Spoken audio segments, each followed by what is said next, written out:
Let's talk about Jonnu Smith, the player for the, was for the New England Patriots, obviously played for Titans, got a big contract with the Patriots, and then eventually has been traded to the Atlanta Falcons for just a 7th round pick. So why? What happened?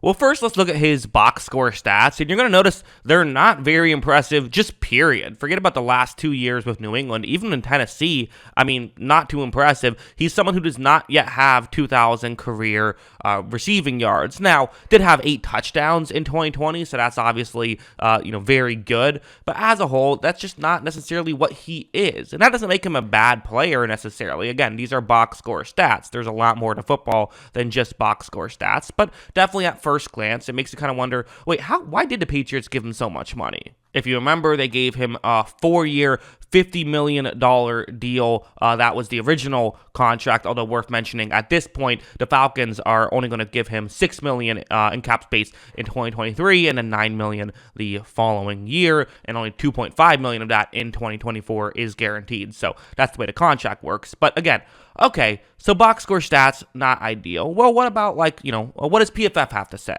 Well, these are his PFF grades, and you definitely see from looking at this, okay, PFF and Bill Belichick were at least somewhat on the same page. One, that contract was given out at the end of 2020. They still liked him a lot. They gave him a 74 grade overall offensively and a 77.3 grade when he is receiving. However, the past 2 years, there's been a slight dip in the receiving, although not a massive dip in the receiving. The biggest area where things have gotten worse has actually been blocking. You look at his run blocking the past 2 years, a grade of 32.4 in 2022 and 42.5 in 2021, whereas it was never great in Tennessee, period, but it was better in the previous years. And honestly, I'll just give my thoughts on that right now. I just think Tennessee did a better job of giving him easier matchups and running more multi-tight end sets with him not being the main guy who's supposed to come in and make a block and kind of putting him in a better situation. And to be honest, as we get over to the film now, I think that's probably the biggest difference, I would say, with him being in Tennessee versus in New England, and why maybe I have hope for him returning to his former offensive coordinator in Atlanta to potentially revitalize his career.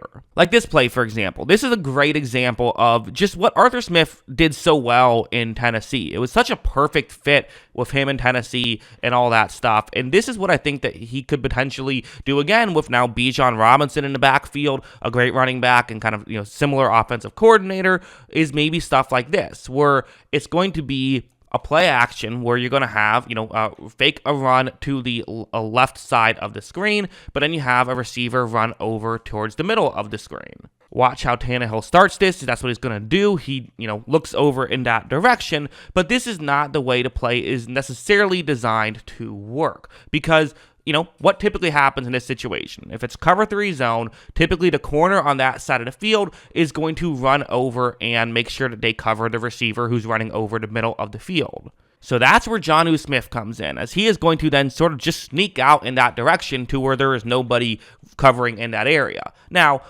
ideally, a linebacker would read this and pick it up, but that's not happening here. So because of that, Tannehill is able to get the ball over to Smith, and he is just able to pick up a ton of yards. And hey, look what he does in open space too. He's able to, get some extra yards there and not go down easy. Nearly gets a touchdown on that play. And that was the first play of the game from Tennessee. So these are the kind of things that Arthur Smith was able to do for Smith. Smith was in a really good situation, and he was able to make the most of that situation. And again, he wasn't necessarily a receiving tight end, but his receiving ability was a significant part of his game, and it was largely due to what Tennessee, what they were able to do to help him out, right? Put him in positions to succeed.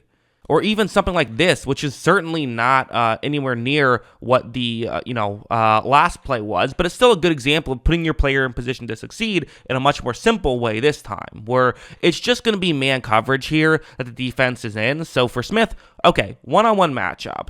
Right when this play begins, I actually think he does a pretty good job of, winning this one-on-one matchup to some degree, getting himself a little bit of separation. It wasn't a great win or anything like that, but at this point, the ball didn't come right away. So at this point, what are you really going to do here?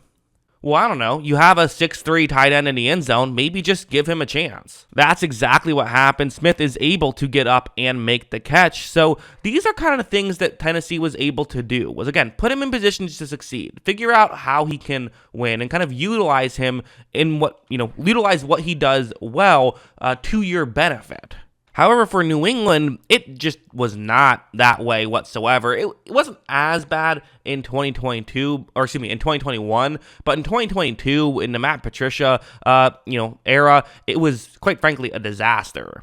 Like this play, you're going to see them try to flip a screen to Jonnu Smith, but Jets were just completely all over it because it wasn't really sold very well. And again, it's not like you're expecting Smith to be able to break 3 tackles and run out and get yards that way. You can't look at this play and say, oh yeah, Smith doesn't have it anymore. Like, no, it's just the difference between a situation like this and a situation like that first play is just so completely different. Or even stuff like this. This is a lot of what they had with Jonnu Smith, which, I thought he did a fine job of, but there's just not as much value in it, where it's going to be zone coverage the Jets are in, and Smith's job is to just find a gap in coverage, which, listen, these are very important routes. Having tight ends do this is very important, but it's also just not really what made Jonnu Smith a good player in Tennessee. I mean, look how he is going to be able to just get underneath, turns around, makes a catch, picks up a few yards. Okay, good job. You did what you're supposed to do on that play. I can't fault you for it necessarily, but also how much value is there in this? You can get a lot of players who can do this kind of thing. So for me, my kind of take on Jonnu Smith is I do think there is some real potential with this Jonnu Smith move. I think that there's a very real chance that he could, end up becoming the player he was with the Tennessee Titans. And again, he's never going to be a guy who I think gets a ton of stats. That's just not really his game. But he's only 28 years old. So I think it's pretty obvious to me, actually, that the main thing that you have to do is just put him in a position to succeed, and he will succeed. It's a coaching thing, not necessarily, and a scheme thing, not necessarily a talent thing for him, is what I would assume. Again, his best year was a contract year in 2020, so it's reasonable to believe maybe he won't have as good of a year as his best year, because that's usually what happens, is you kind of revert to the mean for the most part. But at the same time, I mean, part of why that was his best year was because the Titans were good that year, and because it was a good situation for him to be in, and they were utilizing him properly, and Arthur Smith knows how to do that with Jonnu Smith, and so potentially they can work together again, and it's a pretty good flyer to take, especially because, listen, I still think you're a rebuilding team for Atlanta, but if it doesn't work out, okay, it costs you $2.5 million in cap space next year. That's all it costs you. Whereas if it does work out, you could have a player who's on a bit of a bargain contract potentially, if he can go back to what he was in 2020, because that guy got $12.5 million a year. He would only get $9 million if he plays well enough to earn it in 2024. So yeah. As a whole, I like the move. I get why the Patriots are moving off of him. I think it makes sense from both sides. But yeah, those are my thoughts on it. What are yours? Let me know in the comments below. Always love hearing from you. And of course, as always, thanks for watching.